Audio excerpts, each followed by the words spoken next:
All right, so welcome back here to SFA Live, another episode right here at the Summer Fancy Food Show. And of course, we are having some fun today. We're going to be talking with Smitha Haneef, and you're with Princeton, Yes. the dining program there. So welcome to the show. Thank you for having me, Paul.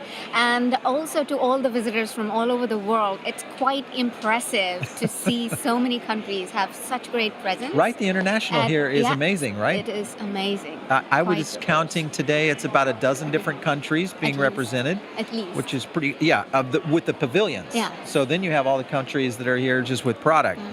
Senior director at your group at Princeton, assistant vice president, sorry, at your group at Princeton. And we're going to talk about some of the things in terms of state-of-the-art dining programs from a university standpoint. What are some of the big challenges that you guys are faced with in trying to serve all these great guests, which are now called students? Yeah, absolutely. I think of higher education around the globe as an impact segment, and what I mean by that is 50% of the world's population is under the age of 30. Yep. So from undergraduate to PhDs, if you're able to influence or educate them, then we can hope to see global solutions. And to me, the challenge and hope are both sides of the same coin. Yep.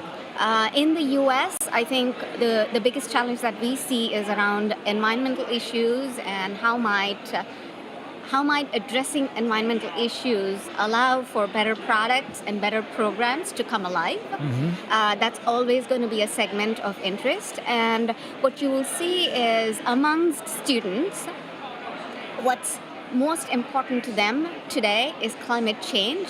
And food systems' connection to climate change is huge. And climate change's impact on food systems is huge. Yep. And because of that, you are seeing an uptick and elevation within higher education. Yes. Or students around the world. About this topic. So for me, the challenge and hope sit. Right, and your right awareness is very top of mind right now with that approach, especially around climate change and the impact on what's happening to our planet here. Yeah. So let's talk about that, because you've got a very unique group, almost focus group like, in terms of being able to test things, cuisines, certain types of specialty products that maybe come out of shows like this. Yes. And you're looking at kind of a group that is very ethnically centered, but at the same time very open to sustainability and traceability and all the things that good stewards should do as a company. How does that affect your decisions in making choices for Princeton? I think for at least in our world, we bring the students as co-collaborators in designing the solutions. Okay. Instead of us speaking, these are the 5 things we're going to do, we bring the students to the table. And this is not just at Princeton, across higher education. I serve on the board of National Association of Colleges and Universities. And our ask of our own campuses have been engage with us so we can co-create healthy, sustainable food systems for the global population. So in doing so, what I mean by that is the important factors to us are around health and well-being, nutritional density. Are we procuring at the ingredient level products and ingredients that are true to the ingredient? Yep. Environmental impact. How is that product or ingredient contributing to the health of the planet wherever it is grown? The third part is social impact. Are we just looking at the health and leaving out the social, or one dimension and leaving out the other? Fourth one is affordability and pricing, because we tend to be volume buyers. Just on my campus alone, we serve about 3 million meals a year. Wow. And our chefs are producing most of the product from scratch. Interesting. It's no longer a segment where we are opening up boxes and deep frying. You will see our chefs and our procurement people. It's real food. It's real food made with real heart, and like you that. have to come and visit us on campus. So I think the environmental impact, health impact, authenticity of ingredients. I think students now are more evolved and educated, knowledgeable than ever before. Yeah. They travel, they are aware citizens or Yes. self-aware citizens. So these are the attributes that I look for. Interesting.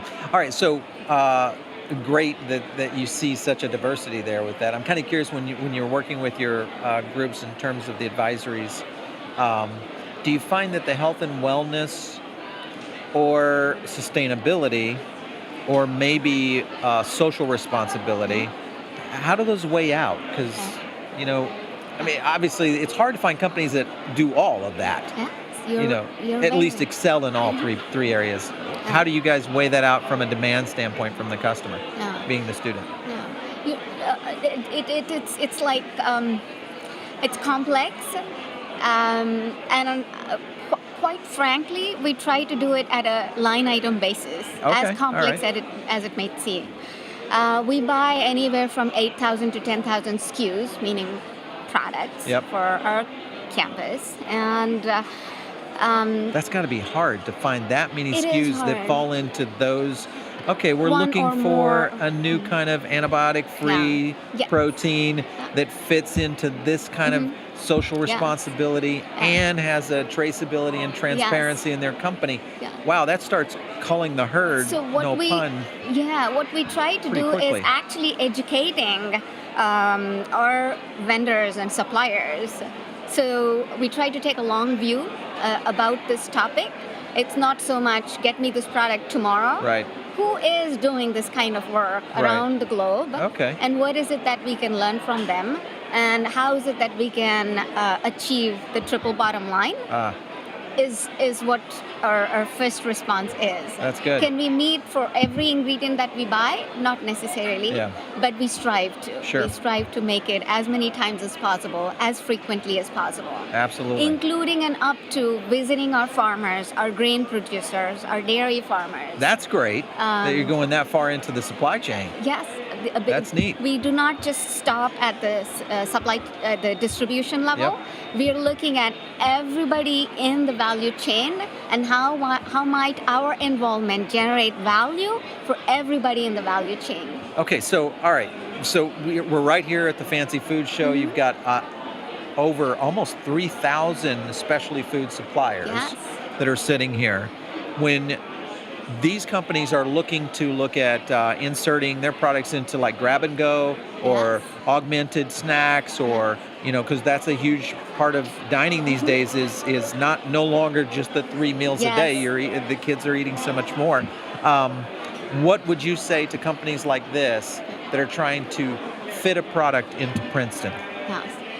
I'll begin by saying that generational kinetics research shows that a Gen Z in this country is more connected to Gen Z from around the world. Okay. So they are much more savvy and informed consumers. Yes. Do not take them lightly. Okay. And what I mean by that is try to bring authentic snacks that are nutritionally dense. All right.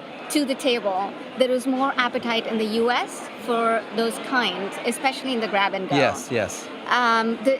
You're right, Paul, when you said there's no more 3 square meals a day. Exactly. You're looking at, providing that brain power or muscle power. Yep. Along the day. Snack occasions are up dramatically. Yeah, so make those snack occasions fun, make those experiential, make those educational. I like it. And it could be traveling to Peru and serving Peruvian purple potatoes with corn, or it could be traveling to, Alabama. And don't leave. I would also say don't leave out exploring the U.S. The U.S. is the United States culinary heritage is wide and deep.